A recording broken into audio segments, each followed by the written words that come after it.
And we are recording.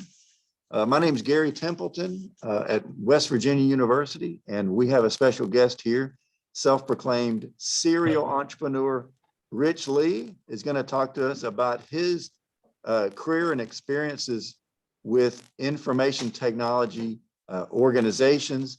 And he has a wide array of experiences across the spectrum of information technology and in business. He has ideas and thoughts on management and as well as information technology. And also we're going to try to find out his view of what the future looks like. We have students in here and we talk often about their career. They're going to have about a 40-year career. And we're going to talk about what that possibly will look like. Rich has got a great deal of insight with that. So without further ado, we have Rich Lee. All right, guys, thanks for having me here. You know, I suspect, Gary, you've sent them my bio, haven't you? I have. Okay. All right. So they've got a little bit of a background on kind of my background, my history. You know, I know we've got 90 minutes to talk. I'm not going to talk for 90 minutes because I would even get bored listening to myself talk for that long. But you know, I do want to talk a little bit about my background, give a little overview of some of the companies I've started, you know, and some of the lessons I've learned along the way. Now, you know, I got to preface this by saying I'm not a developer, I'm not an engineer, but I've been a business operator, owner, and have a pretty strong, you know, technology background, you know, for 3 different tech companies that I've founded, you know, all with some varying different go-to-market strategies. Real short you know, background on me. You know, I grew up a Navy brat. So my father was a captain in the Navy, retired. And that took our last stop to Washington, D.C. in Northern Virginia, where he was stationed out of the Pentagon. And as he was retiring kind of in 1985 to 1987, Gary and I went to Auburn in 1983 to 87. But along that time frame, and by the way, Auburn now, we're claiming to be a basketball school. We're not a football school anymore. I don't know if you guys have followed what's going on with the program, but we've got a heck of a basketball team, so that's exciting. But you know, back in the day, in these days, the internet didn't even exist. So I started when my dad retired from the Navy. He started up building computers out of the basement and in the garage, and so we would build old IBM PCs, and you guys probably won't even believe this, but the first IBM PC came with just a floppy disk drive, which doesn't exist today, 256K of RAM, and a 20 meg hard drive. It's just crazy, the evolution in technology that's gone on in the compute space. And now obviously we're talking, you know, NVIDIA, we're talking, you know, super, you know, business intelligence, ML, that requires just huge different computing chipsets, GPUs. None of that existed back in the 80s. So it's now, hold on, time out, Rich. You said okay. You said something that people may not be following. You said ML. That is machine learning.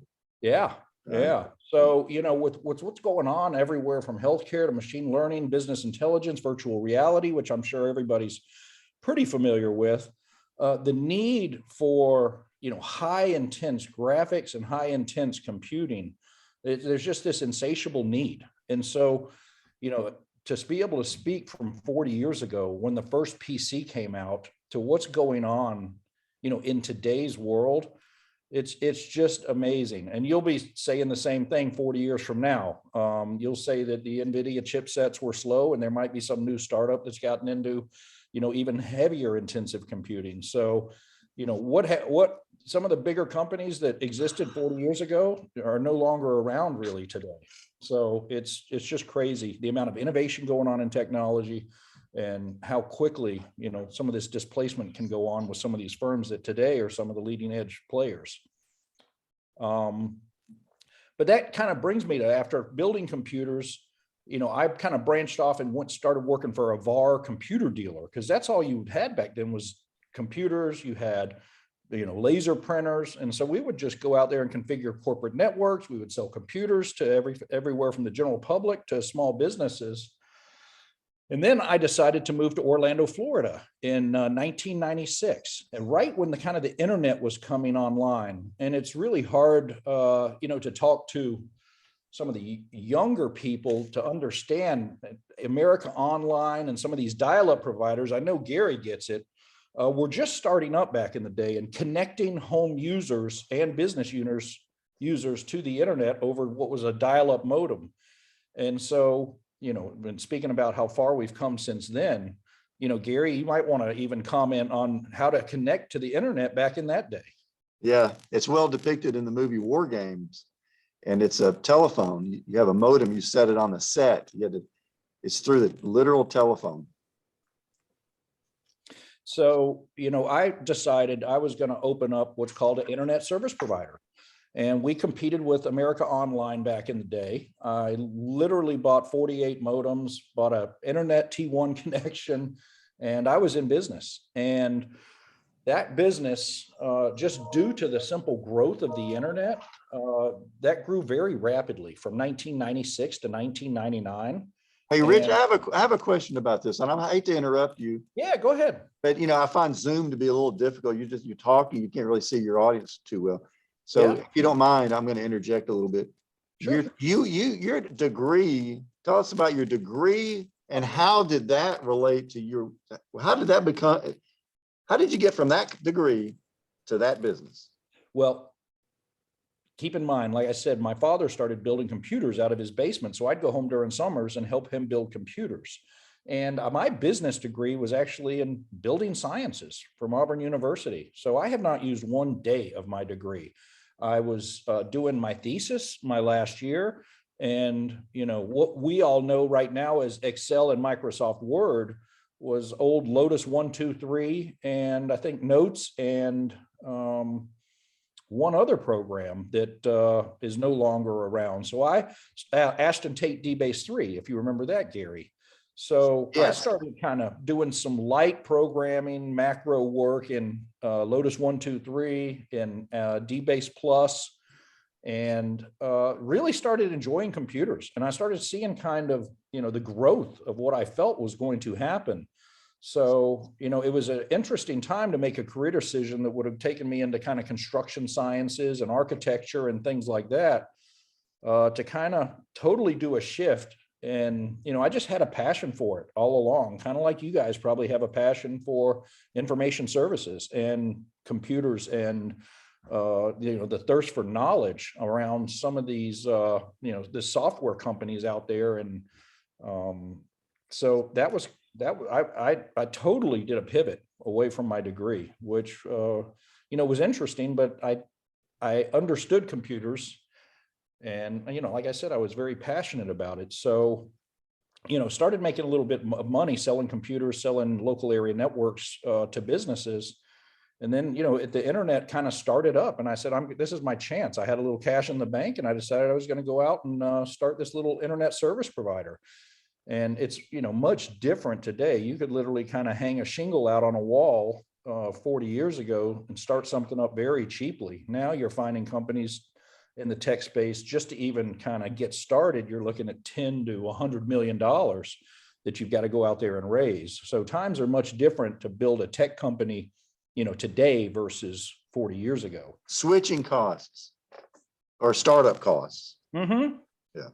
They were much higher back in the day because you did not have the cloud. You did not have the ability to go out there and outsource your compute, your cloud, your storage. Now you got Dropbox, you got everything from Google Cloud to Amazon Cloud. You can get started today in a business, even though it's cheaper to start a tech company.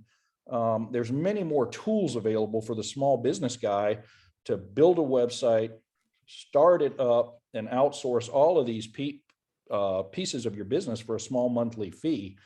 But at the same time, to compete against the big guys, you've got to go raise hundreds of millions of dollars. So, Rich, you're talking about the sources of your company's services and resources and software and data and all that. You get that off the cloud now. Yep. Yeah. You don't have to hire programmers, develop, the back end web infrastructure, the back end compute infrastructure, go host at a local data center. And you can do that all very cheaply, even though, like I said, to build a tech company and start a tech company, just due to the fact that, and I can kind of touch on this along the way, Amazon, Microsoft, Google, Facebook, these guys, you can go look at their stock price and the amount of cash they have on hand, and the different tech businesses that they're either acquiring or disrupting is pretty amazing. So, the big guys are going to continue to get bigger. You're still going to see pockets of real strong innovation and startup growth and everything. But a lot of those small guys end up getting bought by the Amazons, Microsofts, and Googles of the world. And it's just amazing how big these companies have gotten. Hence, you probably have heard about some of the regulatory reviews that are going to come down on them and things like that. It's going to be real interesting to see how some of this stuff plays out. Yes, we have several companies in the world now worth over $1 trillion. And of course, Apple's worth over 3 trillion. And the largest companies in the world are all tech companies. Yep. And the amount of cash they're generating on a monthly and annual basis would kind of blow your mind. So they're just going to continue to keep getting stronger. But, back, like I said, we're back into like 1996 to 1999. I started a small internet company, and we grew to about 20,000 users and about 2,500 business accounts that were all connecting to the internet. In 1999, I was approached by a gentleman named Peter Hopper, and he was doing a roll-up, which means he was going out and acquiring a bunch of different ISPs all in the Southeast. And I ended up selling my business to Peter. And, you talk about kind of lessons learned along the way. You talk about mentors. Peter became a mentor of mine. He had a Wall Street background, and I was just a small technology business owner. So I sold my business to him, and we proceeded to buy 44 companies over 18 months. It was kind of the craziest journey I've been on to date. And there were just so many lessons learned as far as here I was, a small technology operator, getting to meet venture capitalists, private equity investors, bankers, and doing a lot of mergers and acquisitions activity. So we went out there, and I personally was involved in over 15 different acquisitions for the business. So I got to see a lot of good tech companies. I got to see a lot of bad tech companies. And even though I don't have an MBA degree, that 18-month period of buying those companies taught me more than I've learned in the last 35 years in the IT industry. So it's just crazy how certain steps along the way and certain mentors that you get introduced to and the connections that they bring can kind of change your career path. Now, Rich, how did you operate all of those disparate companies together? Well, we didn't do a good job. So it was 1999. Gary, you probably remember what happened in the year 2000, 2001. We had a massive NASDAQ technology meltdown. I like to say NASDAQ went from 5,000 to 1,000. It literally cratered overnight. So here we were. And Gary, you guys, you got to tell me whether you're interested in learning, some of, the like how companies get funded, the debt side, the equity side, EBITDA, leverage. I can go into very detailed discussions on M&A and on the business side of tech companies if you want, or I can keep it very high level. Gary, you want to give me any guidance there? Well, you know what? Of course, we want to learn what you know. I think that I'm equally fascinated with your career and decisions that you made. In other words, deciding to get into this and deciding to stop acquiring. The decisions that you made in your career, that's usually what we talk about. Yeah. That usually is because these MBA students are going to make career decisions. Sure. Well, you see what I'm saying? Yeah. Let me give you a little interesting background because, and it's very hard for me to frame it back in 1999, but you had pets.com, you had all these companies that were getting funded on a paper napkin. That just doesn't happen today. But They were going out there and raising millions of dollars. It was almost this make-believe world. And everybody thought that their companies were going to be worth billions of dollars. And I would go to, industry trade conferences and meet some of my competitors, which became close friends of mine. And they all thought I was crazy for selling in 1999. They said, you're giving up your company, you're selling for, half of what you're worth. Well, long story short, I did an all cash transaction in 1999. And 6 months later, the market just tumbled and my company would have been worth about a third of what I sold it for. So when they talk about kind of timing along the way, my timing, knock on wood, has been very fortunate in being able to kind of understand when my company is overvalued, and when people are willing to maybe pay more than the market. Rich, that's interesting because when the market is good, what do companies tend to do? They want to do a public offering. Yep. And you know what we learned? I did a little analysis on this, and we learned that the .com, the bubble part of it, lots of IPOs and on the tech sector. And then when it busted, guess what? Lots of bankruptcies. And there were a lot of companies that didn't last long because they went public for the wrong reason. Yeah, you're exactly right. And they didn't have good, strong fundamental businesses and ultimately didn't find their way to making what's near and dear to my heart, which is cash flow. So if you go public for the wrong reasons, you will go bankrupt. Generally, you do. I mean, sometimes if you can raise an absurd amount of money at an absurd valuation, it extends your lifespan, your lifeline. And some companies can kind of either get it sold along the way or, either figure it out. But, there's a million examples I've got. I was just looking at Shopify. I don't know if y'all have seen Shopify. It dropped 20% yesterday and it's trading at $700. And they went out just last year and raised over $1 billion at $1,300.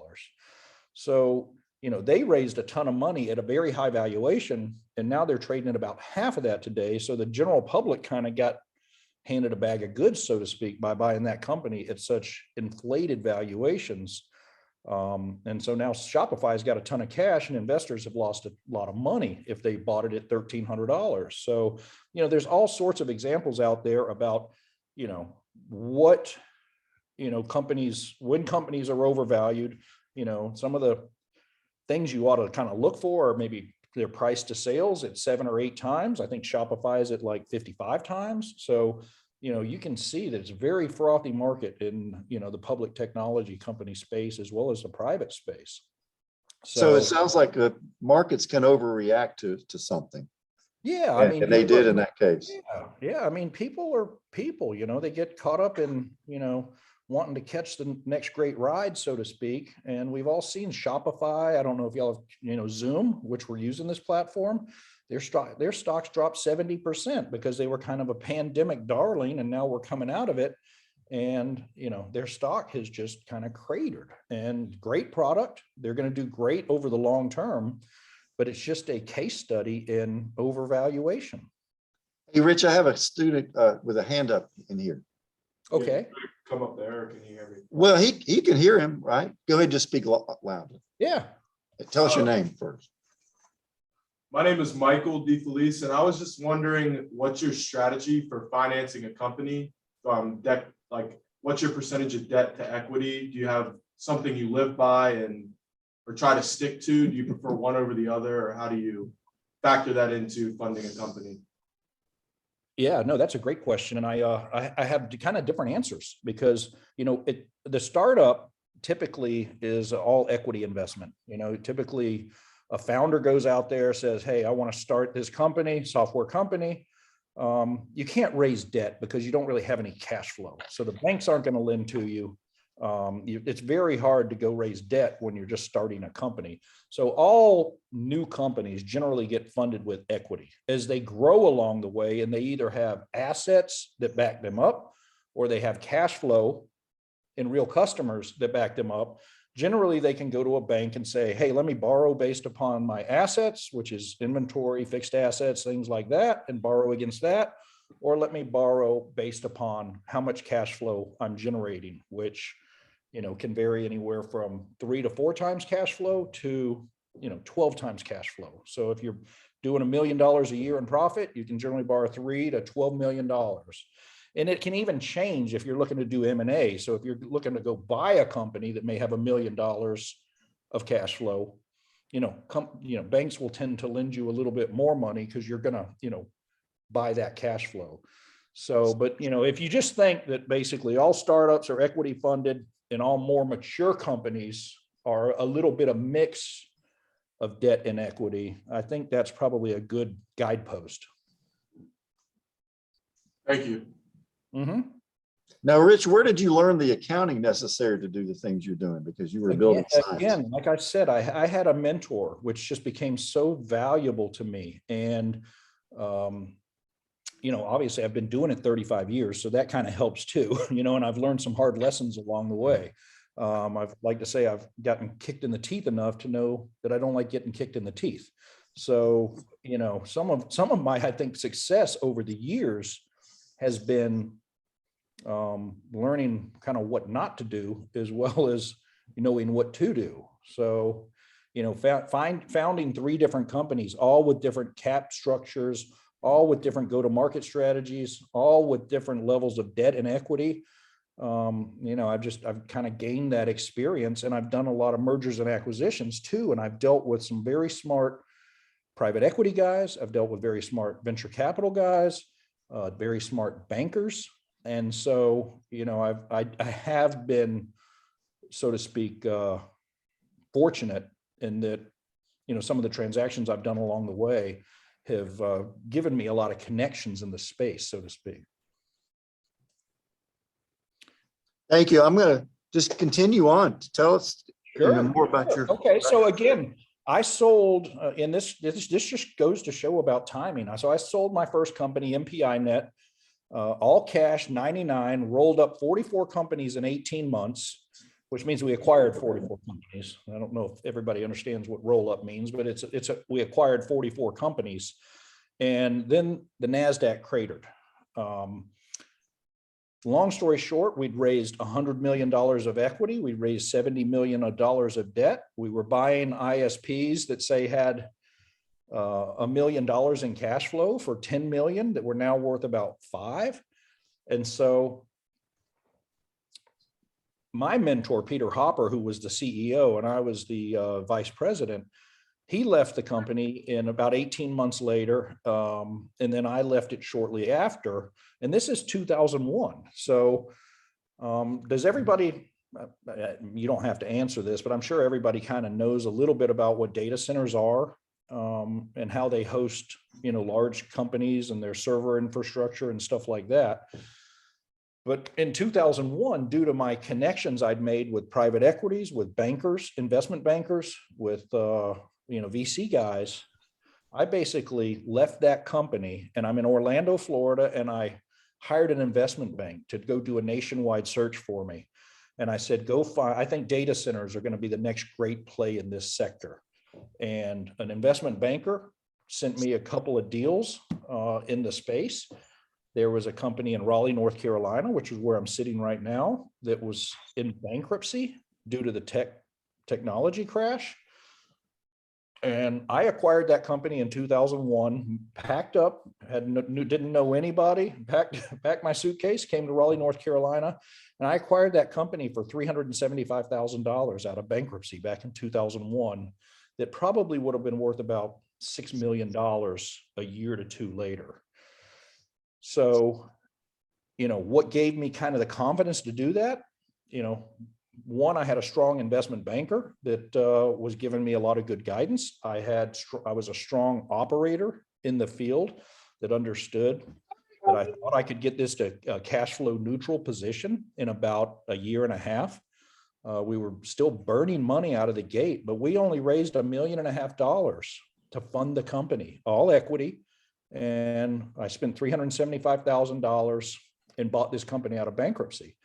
So we did exactly that. We continued just to be a small local regional operator in Raleigh, North Carolina, grew it one customer at a time, one day at a time, got it to a cash flow neutral perspective. And this is around 2003 now. And then I went out and I bought another data center company for kind of pennies on the dollars. long story short, over 8 years, I'd built that up, raising only $1.5 million. And I decided to take some chips off the table, and a private equity firm out of Boston came in by the name of Abry Partners. And I sold a decent chunk of my equity to Abry for $144 million valuation.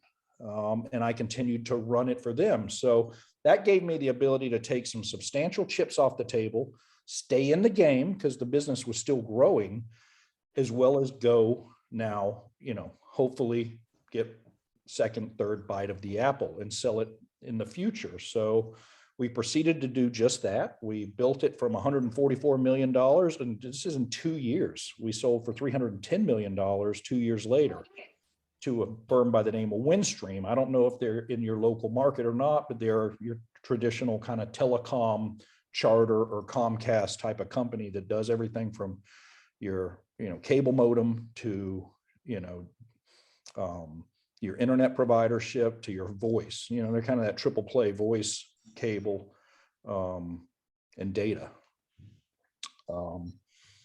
So, I mean, you talk about an incredible run. We raised $1.5 million and ultimately sold it for $310 million 9 years later. And That's unbelievable. That's almost a third of $1 billion.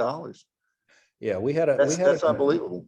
We had an incredible run, and I won't bore you with some of the statistics, but I grew that thing from burning about $100,000 a month in 2001 to generating over $30 million of cash flow, all in 9 years. So it was a great run. Lot of a lot of lessons learned along the way. I was able to buy a bunch of data centers cheaply, and then fill them up with customers. If you'd like to think about a data center like a hotel business, it's like going out and buying a hotel chain for pennies on the dollar and then just filling the rooms up every night, that was in vacancy because of the pandemic. You could have gone and bought a hotel for really cheap these days because nobody was staying in hotels. And, you come out of the pandemic, then all of a sudden their occupancy rates go up and the cash flow goes up. So I equate it a little bit to that. It's a lot harder. I mean, we sold a lot of advanced technology solutions, everything from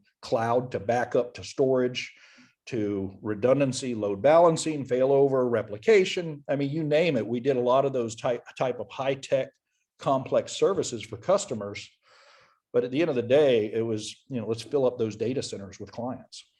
So Rich, a data center is a company where other companies outsource to do their data processing and storage because they don't feel like they know it well enough. A company that does construction, for example, is not going to have the confidence. They say, we need this, we believe in it, but we don't have programmers, we don't have database managers. Let's outsource this to a data center. Well, it's even more than that. It's a heavy infrastructure play. So to build a data center, you've got massive generators, you've got massive power supply units, you've got massive buildings that cost. It cost us just to stand up a 10,000 square foot data center. It cost about $10 million.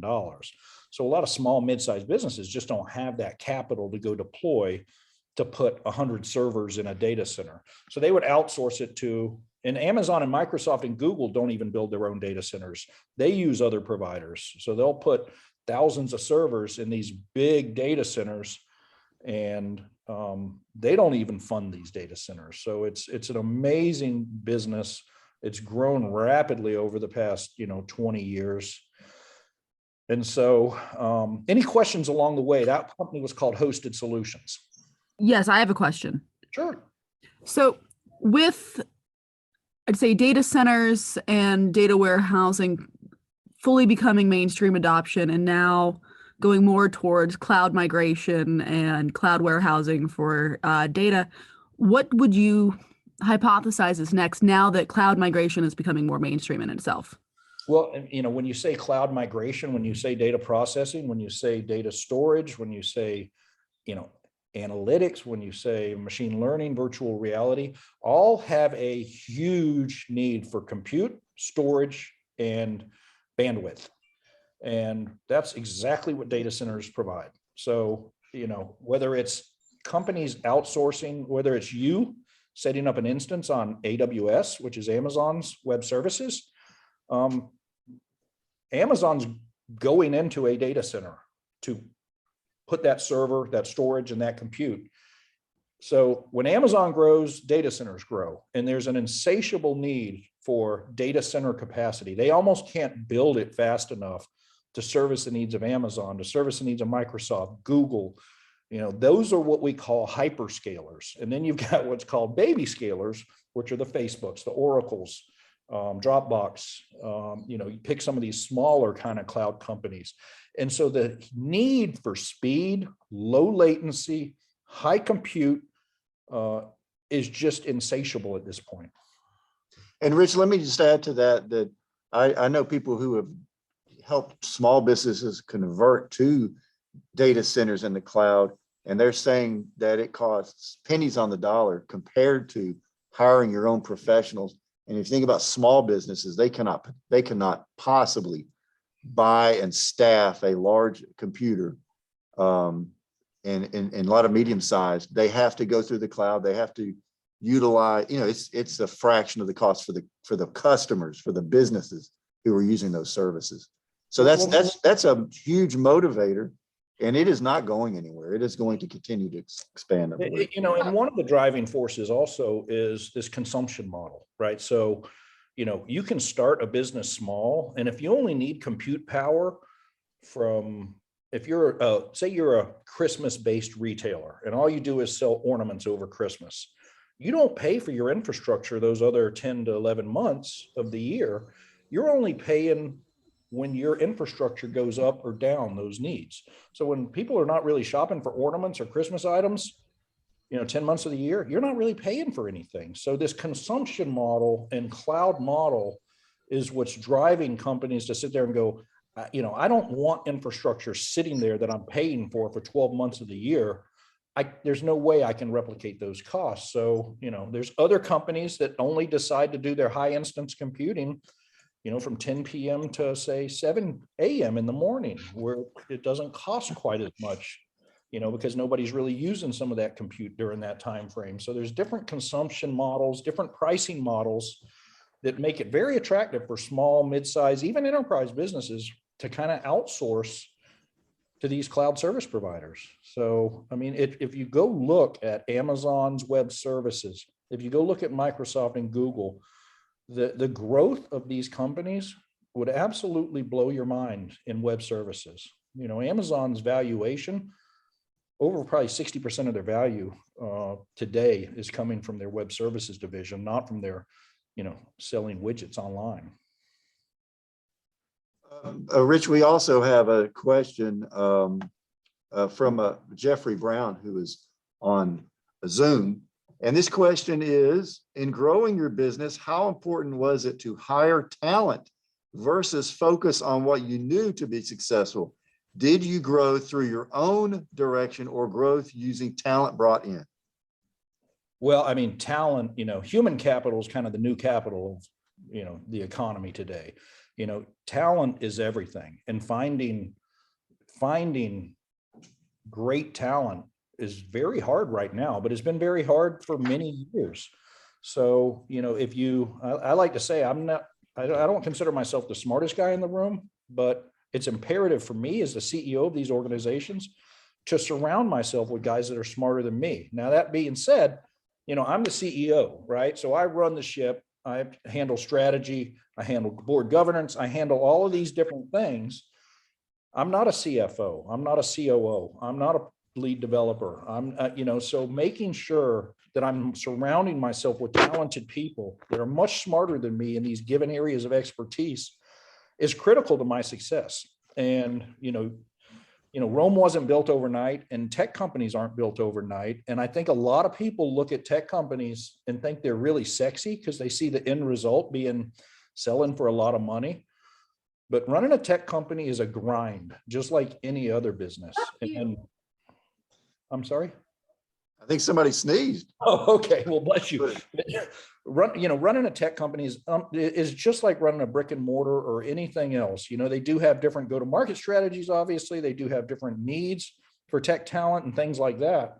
But surrounding yourself with talented people is critical to any business's success. Rich, what do you have anything else on your career? Yeah, so again, I started Hosted Solutions. So I sold MPINet, I sold Hosted Solutions. I took 7 years off and retired, traveled, played golf, raised a son. Now, Rich, how old were you when you retired? Well, it was in 2010. So You don't have to tell us how old you are. You were about 40. It was in my 40s. It was in my 40s. Early 40s though. Yeah. So, you know, and I had a lot of fun for 7 years, but the itch came back. And I got a call from one of my investment bankers because I told him to keep an eye out for, you know, certain businesses in certain sectors. And one of them was in basically cloud networking. So right now, everybody knows about cloud compute, you know about cloud storage. You don't really know much about cloud networking. So basically cloud networking is virtual networking. So really all cloud computing is virtualized instances of compute on a server. Cloud storage is just virtualized storage instances out there. Now, the next kind of frontier that some of these companies are tackling, like I focused on, was on cloud networking, which are selling virtual instances of a network pipe. So we would go into very large global data centers. We would buy large pipes to Amazon, Microsoft, Google, and we would let customers virtualize those large pipes into smaller bytes, much like you can go buy 50 gigs on Dropbox. You know, trust me, they've got a lot more than 50 gigs out there that they're provisioning for customers. So, you know, you can get into a consumption-based networking model. And so that was what I define as software-defined networking or cloud networking. So I went and bought a company out of Pennsylvania, moved headquarters to Raleigh. It was only a company with 8 employees, and they basically had a platform that was serviceable, you know. So we basically shut that company down, hired local developers, and spent the next 14 months redesigning that platform, you know, adding some features, functionality, and adding some infrastructure capacity and getting that thing kind of ready to take to market. So we did that over 14 months, launched the company, which was called PurePort, and then proceeded to kind of start trying to monetize the platform. And Digital Realty Trust, you could type their ticker symbol into Yahoo Finance right now if you want. It's called DLR, the very large data center conglomerate. They came along and kind of knocked on my door, and I sold that to them within 2 years of building that. So, you know, got another kind of bite at the apple here. It was a year ago, February, and now I'm solidly back in retirement. But, you know, those lessons I learned along the way was we raised $10 million. We were burning through it at a much more rapid clip, about $350,000 a month. You know, 2 years later, you can kind of do the math and see that you're running out of money. Our next phase was going to require about $50 to $100 million of investment and burn substantially more money.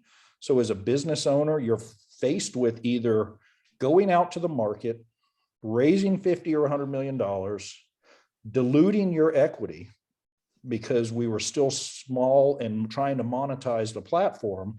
So the next round of investment would have come in at a valuation, you know, a lot of entrepreneurs kind of thumb their nose at. But you know what? That's, you know, when you need to raise capital and you're just starting up, you know, the investors kind of get the more favorable terms.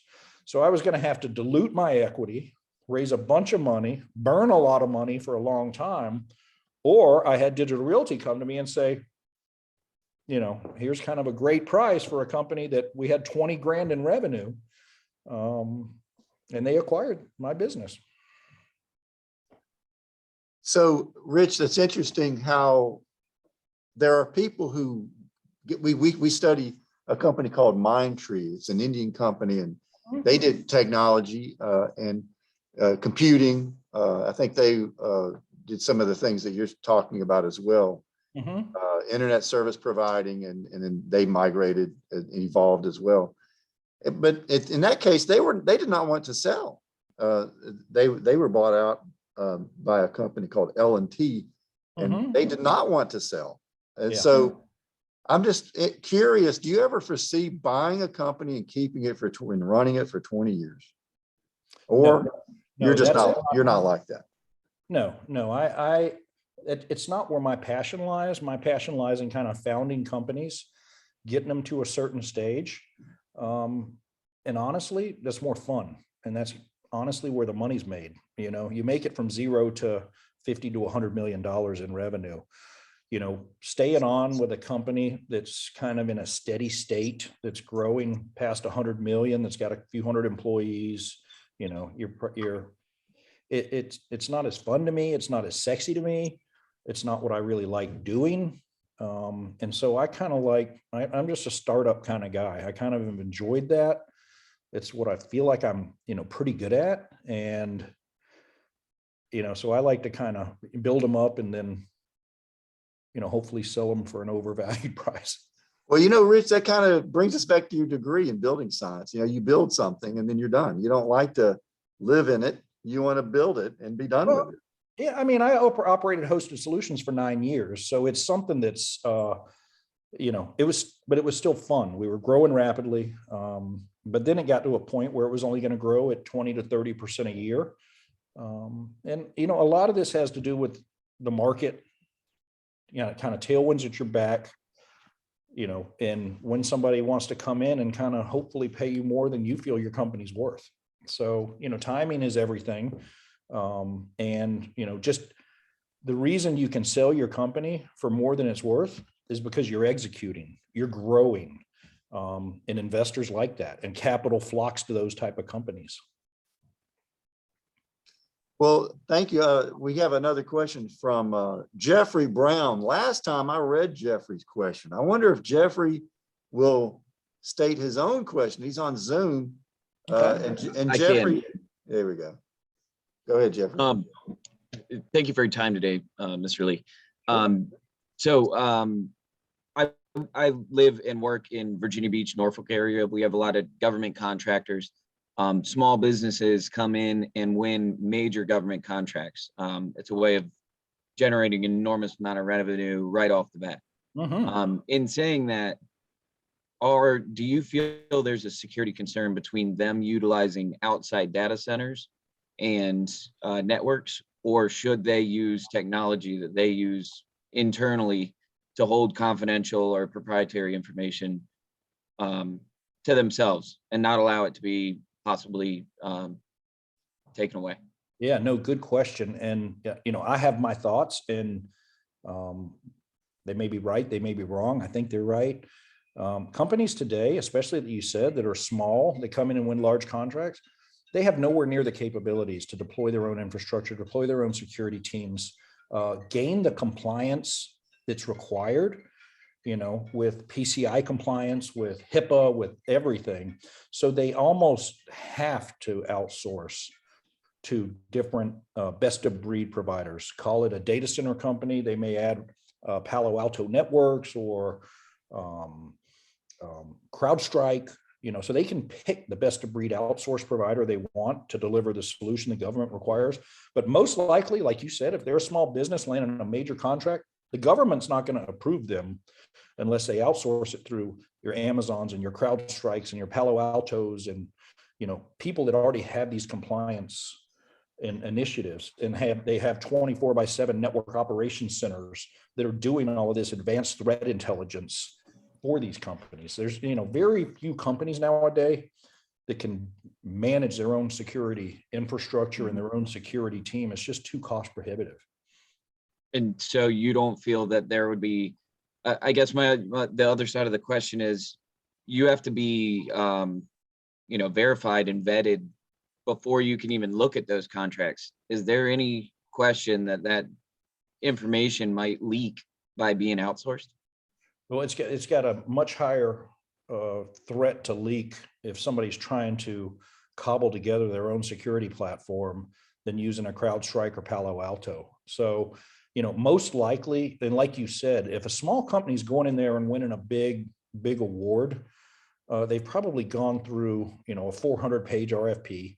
They've had to list all of their outsourced providers they're using. They've had to get those vetted before they win the contract.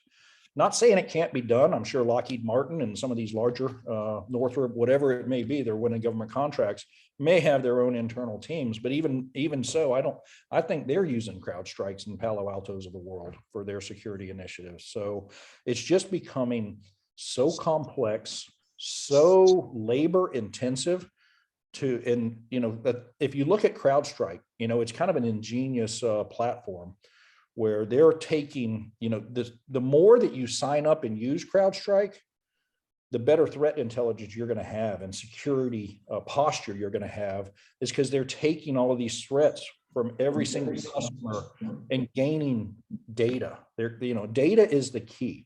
So they see all this data come in from their customers, and they're way ahead of anybody else that could, from a threat intelligence perspective.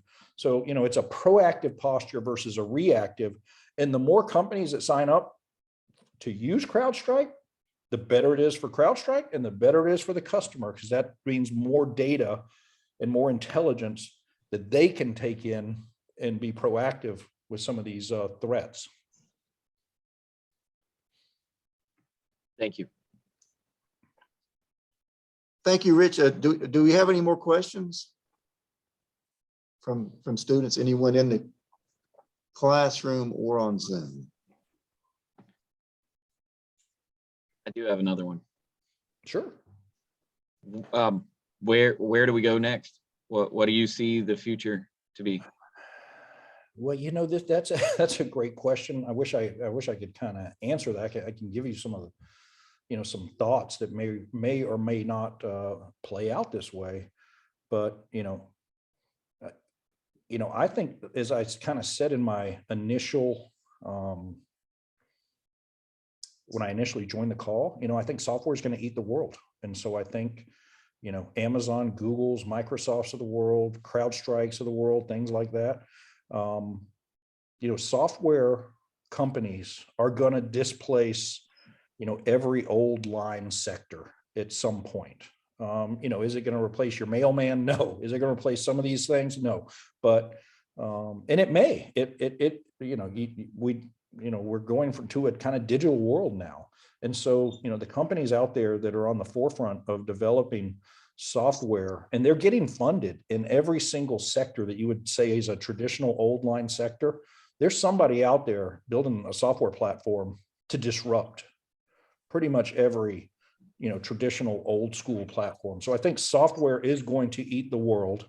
It's going to make it much more efficient. As you guys are sitting here today, we never had these tools. We never had these capabilities. We were playing Atari Pac-Man or whatever back in the day. Now you guys are doing the Fortnites of the world and virtual stuff. I mean, it's just amazing how far we've come, and it's all due to the cloud. It's all due to the Epic Games of the world, the Activision Blizzards of the world. It's all due to those guys being able to buy intensive compute, and obviously they've got great platforms and great software. But it's all now driven by putting an NVIDIA card in your computer, being in a data center, and having massive bandwidth, compute, and storage to be able to deliver these on-demand type of platforms for companies. So, those guys, I mean, I think Microsoft just bought Activision for like $70 billion, so, it's just amazing, where gaming has come. It's a huge industry. Where I think virtual reality is going to go, where machine learning, business intelligence, Gary, you talked about SaaS, some of the things they're doing for airlines and some of these other enterprise companies is kind of amazing. But it's all software driven, but you need massive compute, massive data centers, massive storage, and massive internet bandwidth at very low latency to pull off some of these kind of dynamic platforms. And we have another question from Zoom. Charles DeLuca, can you ask? Hi, yes, Rich. Thank you for your time today. So I understand you kind of essentially answered my question here, but what industry or vertical is in its infancy that you believe has the highest upside for investors? I realize that could be software, but perhaps what type of software? There's so many industries that a lot of people I think are fairly mature and stuff. I think security is, a huge field where everybody is starting to wake up to. I remember when I was going to clients and trying to sell them on security solutions, they'd basically say 10, 15 years ago, even 5 years ago, we can't afford that type of solution. And so they would have, massive hacks. They would, definitely be not prepared for some of the threats that could come in and take their business down. And so I think security is still in the early innings. People talk about the metaverse. That could be obviously very massive. It's hard for me to see somebody wearing a virtual headset for 8 hours a day. But I've been proven wrong a lot of times before. But I think compute and storage and security, and while compute and storage are, kind of later inning games, those are still, if you look at Amazon, I think I don't know whether Amazon Web Services is doing a revenue, but they're still growing at like 40% a year. So you're talking about on a massive number that's probably multi-billion dollars revenue company still growing at 40% a year. It's amazingly hard to continue to pull that off. And so those areas in the cloud are just growing very rapidly, and it'd make a startup jealous at some of these massive companies' growth rates. So it's just crazy how how big some of these sectors are getting, but still growing very rapidly. Rich, I'm Awesome. curious. I'm curious. Sorry, Charles, I didn't mean to interrupt you there. I'm curious to know what you think about cryptocurrency. Or are you involved? Do you want to be involved? Do you believe it's going to be something is it going to be something for you in the future? I would venture to say that 90% of the people on this call probably know more, maybe 100, that know more about it than I do. I am a strong believer in the blockchain. I'm a strong believer in some of the use cases for the blockchain. And that's where, as an operator, I can get my head around it and I can say, all right, the blockchain is going to disrupt so many things. And I don't know whether it's 5 or 10 years, and I should have touched on that, but I'm a huge believer in it, whether it's title work, whether it's, traditional old line banking, whether it's disrupting intermediaries like Visa, MasterCard. There's so many areas that they can disrupt, but it's still got to mature. It's still got to be more user friendly for, your 75-year-old grandmother or grandfather has no idea how to open up a digital wallet and all that. So the companies out there that can make it more user friendly to, actually transact on the blockchain, I think are going to be big winners. Bitcoin, I think, is a store of value. It's harder for me to kind of get my head around. That becomes a little bit more of a fear trade for me. But I think, the Solanas of the world, the Chainlink, the Ethereum, there's real world use cases that I can easily wrap my head around. I'd love to get, somebody else's thoughts that may have a little bit more, maybe time in the space and a little more familiarity. Rich, my view on this whole thing, I personally am going to stay away from it because I see the fluctuations and I don't see it linked to anything. And, I personally can start my own cryptocurrency. I can do my own blockchain. I can run it off on my phone through networking, and may not be the most stable environment, but we could all participate in creating our own currency. And I just think that just knowing that waters it down for me. Someone can create an app allowing us to create our own cryptocurrency, and that just kind of bothers me. And so I'm not going to participate right now. I may be proven wrong. I had a friend, a professor in this area in information systems, and she said, "Oh, blockchain, you should invest in it. Yes, that you should do it. It's a thing. It's legitimate." And literally 3 days later, she said, "Never mind." She changed her tune in 3 days. Yeah, again, I can't prescribe to whether it's overvalued, undervalued. The volatility is something I can't get my head around. I think I transacted on some Solana at around $100, and it went to 2 something, and then it's down to 80 something, you know, so it's one of those things where, you know, it's really hard to understand and do a sensitivity analysis on whether this is a good price or a bad price, or, you know, whether it's a fear trade and everybody's just doing it and, you know, the bottom's going to come crashing out. But like I said, I'm a believer in the underlying technology. Who wins that game? I have no idea. Whether it's a good value today, I have no idea. Whether it'll sell for more than you pay for it 10 years from now, I don't really know. But, you know, I believe in the underlying technology. And there's going to be some winners. I think that the whole usefulness of blockchain thing is subject to theory. And I would love for, you know, my students to think about, you know, you develop your own theory. What Rich mentioned use cases will win out as it pertains to blockchain. Yeah, I mean, real world business that's transacted is going to happen.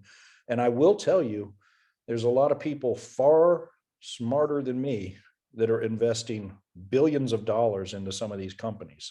So, you know, there's this kind of wisdom of crowds. There's a lot of money going into crypto and the blockchain. You look at Jack Dorsey, who left Twitter. Very smart guy, much smarter than me. And in terms of crypto blockchain, I probably got him on infrastructure. He's probably got me on software and stuff like that. But there's a lot of smart people that are, and a lot of smart money and capital is flowing into this sector. And so I think it's real. And I just don't know if it's a good value or a bad value today.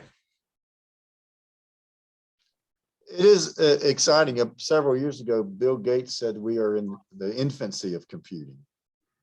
And, you know, that's still true today. And it is exciting. It's just as exciting now as it ever has been. Yeah. And you guys, I mean, I know you're probably, you know, excited to get out there and maybe, you know, get your, you know, thirst for knowledge and get your careers going. It's an exciting time to be young and to be in this space. You guys got they're going to have a lot of fun.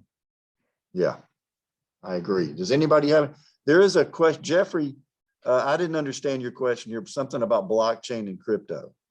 Jeffrey Brown. Yes, so you kind of started that conversation. I guess my question is, so I personally work for Bank of America Private Bank. I'm at work right now.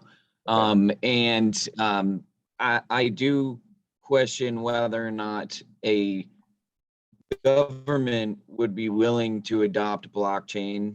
One, I think crypto is incredibly volatile at the moment, to Professor Dr. Templeton's point. But not only in the volatility aspect of it, but in the not unregulated currency. Blockchain at least has the ability to possibly be regulated. How do you see that happening? And do you think there's a certain way that we'll be able to regulate it globally? Well, I mean, you've already kind of got some of these, you know, blockchain companies. Who is it? USDC and some of these guys that are already kind of pegged to the dollar. That is to some extent some regulation. I do think that's a huge threat to, you know, Bitcoin is, you know, the government coming in there and they can squash it at any moment, so to speak, and regulate that asset, which would obviously probably, you know, I don't think it would probably help the price of Bitcoin. But I mean, that is a massive threat, is, you know, government regulation on some of these cryptocurrencies and even, you know, the Ethereums and Solanas and stuff like that, some of that blockchain stuff. So nothing would surprise me. You know, I would not be surprised if the government doesn't try and step in and do something kind of stupid, in my opinion. So you do believe that deregulation is the way we go? We leave them unregulated? Kind of on most everything. You know, I think, you know, you're going to see regulation coming in on Amazon's, Facebook's, Microsoft, Google's of the world. And I think that's going to be terrible. I mean, I think these are great American technology companies that we ought to be proud of. And they've created so many sub-industries, subsectors, and they have so many vendors that they've created so much wealth for. I mean, the small little, Christmas ornament shop that now can sell online and not have to, package any of their ornaments. They can use Amazon's fulfillment services. And so they can be virtual. They can have a virtual storefront. And there's so much wealth that's being created from some of these people that are starting up these little Amazon storefronts, to regulate some of these companies that are, I think, just great American companies. Now, there's other things that need to be discussed in there, but I just think it would be bad. Well, how do you break up a server farm? How do they do that? And they're giving away a free product, just like, for instance, Google Docs. I mean, they're giving away a free product, and it's very different from breaking up a train company, or a phone company even. So I don't know. It's going to be interesting to see what happens, but I can also tell you that if the U.S. regulates its Apples of the world, okay, then there are international companies just waiting to jump right on that. And with networking, how instant things are in the network space, we might see the rapid collapse of a company if that is regulated. I don't take sides on it, but I just know things are moving very fast, and the things in networking are very immediate and international. Yeah, and I think you just made a great point is, there's businesses that are more monopolies than an Amazon, Facebook. I mean, look at TikTok's already eating Facebook's lunch. Everybody thinks Facebook ought to get regulated. TikTok, Snapchat, all these people are starting to eat their lunch. Amazon, there's Walmart, there's all these different, online places you can provision services from, buy goods from. I don't think they're really monopolies at the end of the day. I think they're, if they're not innovating, they're dying. Well, they certainly are serving a customer if they're giving away something for free, and they are changing, they're adapting. So it's hard to believe that the customers are suffering for it. Well, it's nothing. I mean, it's not, if you're not really for free. I mean, Facebook, yeah, it's a free service, but their average revenue per user is like $5 or $6. So it's ad supported, and they're just printing money. So, there's different free business models, but it's free to you and I, but trust me, Facebook is monetizing that platform with WhatsApp and Instagram at a very rapid clip, and so they're great business models at the end of the day. I think Facebook and Google are the two that are really making most of the ad revenue right now. And they by far, but you got Snapchat and TikTok and a bunch of other people that are coming up pretty quick on them. Yeah. And then, you've got some of the gaming companies like Microsoft and stuff like that, that's, generating some crazy amount of, and Amazon is, if you look at their advertising revenue, has gone crazy. So, but they're, I think they're kind of great American companies. So what's next? I'm an entrepreneur. I'm at that innovation that they're putting out, and they're still getting competition from every corner of the world. And, so I don't really view them as monopolies. I'd view that railroad company that you just talked about as having a more monopolistic type of business models than some of these tech companies.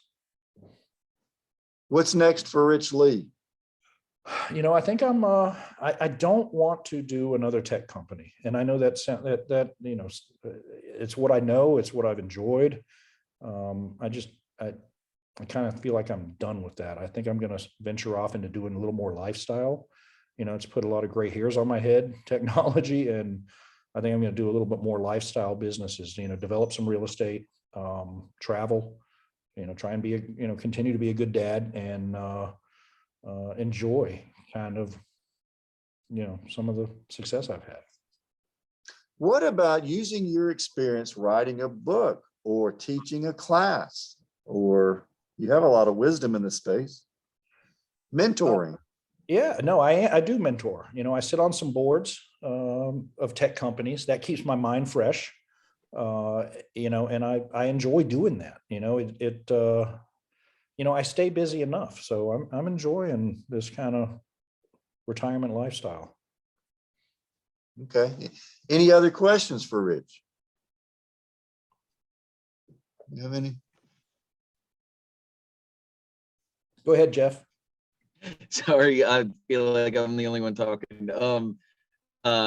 So in work from home posture, a lot of companies are actually closing down their commercial properties and whatnot. Do you Mhm. think that these data centers might move into cities where people that are in the city can then go in and actually work the center and have a utilization for these big buildings that are now empty? Or do you see it always being in an outside, you know, out in the middle of nowhere, cheap land, large property? Actually, if you look at where the largest data center footprints reside, they're in Ashburn, Virginia, and which is right outside DC, and they're in Silicon Valley. Those are by far the largest data center footprints out there. They are going to everywhere from Iowa to areas where there is massive land, massive low power costs. So power is a huge driver. If Amazon's going to put their infrastructure somewhere and put 1 million servers out there, they're not going to put it in Boston where it's 17 cents a kilowatt hour. They're going to put it in outside Phoenix where it's 4 cents a kilowatt hour.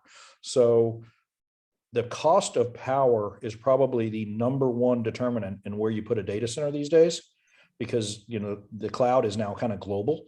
So it doesn't matter really where your data center is. So you're seeing them go to areas that you would never believe, like hydro in Washington State. You got a bunch of crypto farms there. You've got, just everywhere is going to where there's the cheapest power.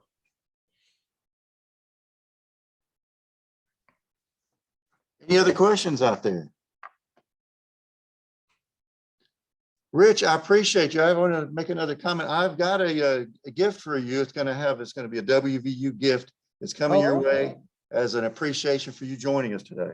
Oh, well, thank you very much, guys. And I enjoyed doing this. And that way you can remember us. Yeah. Yeah. And anytime, if Gary, just reach out to me, I'm happy to do it. And I loved it. Yeah. Hey, thanks a lot, Rich. All right, guys. I'll take care. Have a good day. All right. Bye-bye. Thank you for your time. All right.